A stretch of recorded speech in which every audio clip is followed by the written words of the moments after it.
বিসমিল্লাহির রহমানির রহিম। এই পর্বে আমরা প্রথম অধ্যায় মহান আল্লাহর নাম বিষয়ক কতিপয় মূলনীতি থেকে তৃতীয় এবং চতুর্থ মূলনীতি উল্লেখ করব। তৃতীয় মূলনীতি, মহান আল্লাহর নামসমূহ যদি ওয়াসফে মুতাআদ্দি হয় তবে তা তিনটি বিষয়কে অন্তর্ভুক্ত করবে। ১. ওই নামটি আল্লাহর জন্য সাব্যস্ত হওয়া। ২. নামটি যে গুণকে অন্তর্ভুক্ত করে আছে তা আল্লাহর জন্য সাব্যস্ত হওয়া। ৩. উক্ত গুণের যে হুকুম ও দাবি রয়েছে তা প্রমাণিত হওয়া। এই কারণে ডাকাতরা যদি তাওবা করে তবে তাদের বেলায় শরীয়তের বিধিবদ্ধ শাস্তি হদ মাওকুফ হয়ে যাওয়ার ব্যাপারে মুস্তাহিদ আলেমগণ অভিমত ব্যক্ত করেছেন এবং দলিল হিসেবে তারা নিম্নোক্ত আয়াতটি পেশ করেছেন। আল্লাহ তাআলা বলেন, তবে তারা ছাড়া যারা তোমাদের আয়াতে আসার আগেই তাওবা করবে, সুতরাং জেনে রাখো যে আল্লাহ তাআলা অবশ্যই ক্ষমাশীল পরম দয়ালু। সূরা মাইদা 34। কেন এই দুটি নাম ক্ষমাশীল ও অতি দয়ালু? এর দাবি হলো আল্লাহ তাআলা নিশ্চয়ই তাদের ক্ষমা করে দিয়েছেন এবং হদ রহিত করে তাদের প্রতি করুণা করেছেন। অর্থাৎ ক্ষমা করা ও করুণা করার গুণদায় সৃষ্টির সাথে সম্পৃক্ত হয়ে গেছে। এর উদাহরণ আস-সামিউ, সর্বশ্রোতা। এটি একদিকে আস-সামিউ নামটি আল্লাহর জন্য সাব্যস্ত করছে, অন্যদিকে তা আস-সামউ শ্রবণ শক্তিকে আল্লাহর গুণ হিসেবে সাব্যস্ত করছে এবং শ্রবণের যে বিধান ও দাবি তাও সাব্যস্ত করছে। আর তা হচ্ছে আল্লাহ তাআলা গোপন কথা ও নিভৃতে পরিচালিত কথাও শোনেন। যেমন আল্লাহ তাআলা বলেন, আল্লাহু ইয়াসমাউ তাহাউরাকুমা ইন্নাল্লাহা সামিউম বাসীর। আল্লাহ তোমাদের কথোপকথন শুনেন, নিশ্চয়ই আল্লাহ সর্বশ্রোতা সর্বদ্রষ্টা।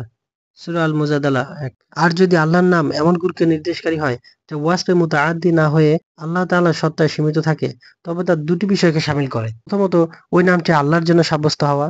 দ্বিতীয়ত, ওই নামটি যে গুণকে ধারণ করে আছে তা আল্লাহ তাআলার জন্য সাব্যস্ত হওয়া। এর উদাহরণ আল হাইয়্যু, চিরঞ্জীব।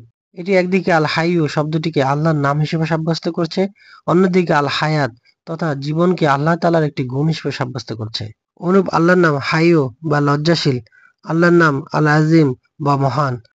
চতুর্থ মূলনীতি, মহান আল্লাহর নামসমূহ তার সত্তা ও গুণাবলীর উপর তিনভাবে প্রমাণবহ। ১. মুতাকাব্বা বা সর্বদিক থেকে প্রমাণ করে। ২. তাদাম্মুন বা অন্তর্ভুক্তি হিসেবে প্রমাণ করে এবং ইলতিজাম বা দাবি হিসেবেও প্রমাণ করে।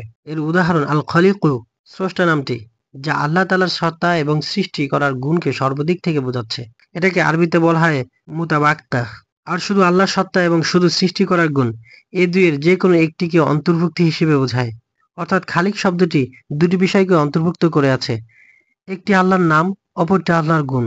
অতএব যে কোনো একটিকে অন্তর্ভুক্তি হিসেবে বোঝায়। এটাকে আরবিতে বলা হয় তাদাম্মুন। এর পাশাপাশি খালিক শব্দটি দাবি হিসেবে ইলম ও কুদরত এই দুটি গুণকে সাব্যস্ত করছে। অর্থাৎ এই অতিরিক্ত দাবি করা অর্থকে আরবিতে বলা হয় ইলতিজাম। এই কারণে আল্লাহ তাআলা যখন আকাশ ও পৃথিবীর সৃষ্টির কথা উল্লেখ করেছেন তখন তিনি বলেছেন, যাতে তোমরা জানতে পারো যে আল্লাহ তাআলা সবকিছুর উপর ক্ষমতাবান এবং জ্ঞানে আল্লাহ সবকিছুকে পরিবেষ্টন করে আছেন। সূরা তালাক ১২। শব্দের দাবিগত অর্থ উদ্ধারের প্রক্রিয়া শরীয়তের জ্ঞান অন্বেষণকারীদের জন্য খুবই উপকারী। তারা যদি শব্দের অর্থ উদ্ধারে মনোনিবেশ করে এবং দাবিগত অর্থ কিভাবে উদ্ধার করতে হয় তা বোঝার জন্য আল্লাহ তাআলা তাদের তৌফিক দান করেন, তবে একটিমাত্র দলিল থেকে বহু মাসআলা বের করতে তারা সক্ষম হবে। জেনে রাখা ভালো যে আল্লাহ তাআলার কথা এবং আল্লাহর রাসূল সাল্লাল্লাহু আলাইহি সাল্লামের কথার দাবিগত অর্থ যদি তার শুদ্ধ দাবিগত অর্থ হয় তবে তা হক ও সত্য। কেননা আল্লাহ তাআলা ও তার রাসূলের কথা হক, অতএব যা হকের দাবি তাও হক। উপরন্তু আল্লাহ ও তার রাসূলের কথার যে দাবিগত অর্থ হতে পারে সে ব্যাপারে আল্লাহ তাআলা সুপরিজ্ঞাত, অতএব তা উদ্দিষ্ট। আর আল্লাহ ও তার রাসূলের কথা ব্যতীত অন্য কারো কথার দাবিগত অর্থের অবস্থা তিনটি। প্রথমত, বক্তাকে বলা হবে যে আপনার কথার দাবিগত অর্থ হলো এই এবং বক্তাও তা মেনে নেবে। উদাহরণত, যে ব্যক্তি আল্লাহ তাআলার কর্মগত গুণসমূহ অস্বীকার করে সে যদি এই প্রকৃতির গুণ আল্লাহর জন্য সাব্যস্তকারীকে উদ্দেশ্য করে বলে, আপনি যে আল্লাহ তাআলার কর্মগত গুণ সাব্যস্ত করছেন, এর দাবি হলো যে আল্লাহ তাআলার কিছু কর্ম অনাদি নয় বরং তা নতুন। এর উত্তরে কর্মগত গুণ সাব্যস্তকারী বলবে, হ্যাঁ, আমি এই বিষয়টি স্বীকার করি, কারণ আল্লাহ তাআলা যা ইচ্ছা তাই করেন। তার কথা ও কর্ম শেষ হয়ে যাওয়ার মতো কোনো বিষয় নাই।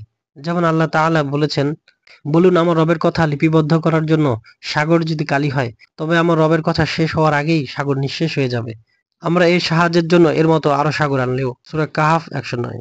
অন্যত্র তিনি বলেছেন, আর জমিনের সব গাছ যদি কলম হয় এবং সাগর তারপরও আরো ৭ সাগর কালি হিসেবে যুক্ত হয় তবুও আল্লাহর বাণী নিঃশেষ হয়ে যাবে না। নিশ্চয়ই আল্লাহ মহাপরাক্রমশালী, হিকমতওয়ালা। সূরা লুকমান ২৭।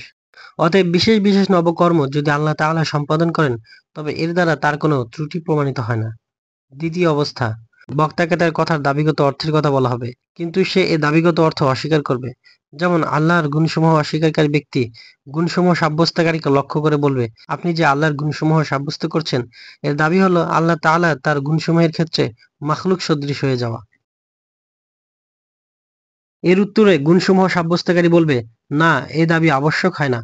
কেননা সৃষ্টিকর্তার গুণসমূহ সৃষ্টিকর্তার সঙ্গে সম্পৃক্ত করে উল্লেখিত সম্পৃক্তি ছাড়া সাধারণভাবে তা উল্লেখ করা হয়নি। সাধারণভাবে উল্লেখ করলে আপনার কথা মেনে নিতাম। অতএব আল্লাহর গুণসমূহ কেবল আল্লাহর জন্যই তার শান অনুযায়ী সুনির্দিষ্ট। উপরন্তু আমি আপনাকে বলব যে, আপনি আল্লাহর গুণাবলী অস্বীকার করা সত্ত্বেও তিনি যে একজন সত্তা তা মেনে নেন। অর্থাৎ তার জন্য জাত তথা সত্তা হওয়াকে সাব্যস্ত করেন এবং বলেন যে আল্লাহর সত্তা কোনো মাখলুকের সত্তা সদৃশ নয়। তাহলে জাত ও সিফাত তথা সত্তা ও গুণের মধ্যে পার্থক্য করার কারণ কি? উল্লিখিত দুই অবস্থায় দাবিগত অর্থের বিষয়টি পরিষ্কার। তৃতীয় অবস্থা, দাবিগত অর্থের ব্যাপারটি অব্যক্তভাবে আছে, কথাতে সেটার স্বীকারও নেই, আবার অস্বীকারও নেই। এই অবস্থার হুকুম হলো দাবিগত অর্থটি বক্তার কথার সঙ্গে সম্পৃক্ত করা হবে না। কেন এক্ষেত্রে এই সম্ভাবনা রয়েছে যে যদি বক্তার সম্মুখে তা উল্লেখ করা হয় তবে সে তা মেনে নেবে অথবা দাবিগত অর্থটি অস্বীকার করবে। এক্ষেত্রে এটারও সম্ভাবনা রয়েছে যে যদি তার সম্মুখে দাবিগত অর্থের কথা উল্লেখ করা হয় তখন সে দাবিগত অর্থটি উপলব্ধি করতে সক্ষম হবে এবং সেটার অসারতা বুঝতে পেরে তার কথা থেকে ফিরে আসবে। কারণ যে অর্থ দাঁড়ালে সমস্যা অবধারিত হয় সেই অর্থটি অগ্রহণযোগ্য হওয়া অবধারিত। এই দুটি সম্ভাবনা আপতিত হওয়ার কারণে এটা বলা সম্ভব হচ্ছে না যে কোনো কথার দাবিগত ভাবও কথা হিসেবে ধর্তব্য। যদি প্রশ্ন করে বলা হয় যে যদি বক্তার কথার দাবি থেকে বিষয়টি উঠে আসে তবে এটিও বক্তার কথা হিসেবে ধরে নেওয়া হবে, কারণ এমনটি হওয়াই স্বাভাবিক, বিশেষ করে কথা ও তার দাবির মধ্যে যদি কাছাকাছি সম্পর্ক থাকে। উত্তরে বলবো, প্রশ্নটি এই হিসেবে অবান্তর যে মানুষ তো মানুষই, মানুষের অন্তর্গত ও বহির্গত নানা অবস্থা রয়েছে, যার কারণে তার কথার দাবিগত অর্থ কি দাঁড়াচ্ছে তা হয়তো তার অন্তর থেকে হারিয়ে যায়। সে হয়তো উদাসীন হয়ে পড়ে, অথবা ভুল করে, অথবা দিশেহারা হয়ে পড়ে, অথবা সে তর্কের চাপে দাবিগত অর্থে চিন্তা করা ব্যতীতই কোনো কথা বলে ফেলে ইত্যাদি।